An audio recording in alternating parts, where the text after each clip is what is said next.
ఈరోజు అమరావతి ప్రజా రాజధాని,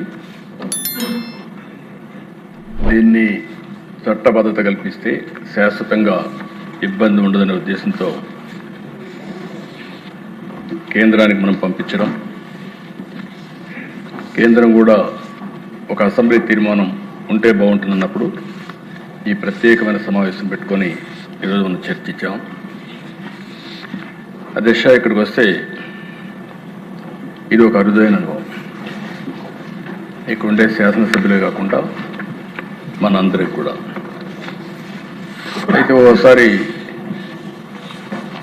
పవన్ కళ్యాణ్ గారు మాట్లాడుతున్నప్పుడు కానీ మిగిలిన నాయకులు మాట్లాడినప్పుడు కూడా చాలాసార్లు నేను ఆవేశానికి కూడా గురయ్యాను, భావోద్వేగం కూడా కలిగే పరిస్థితి.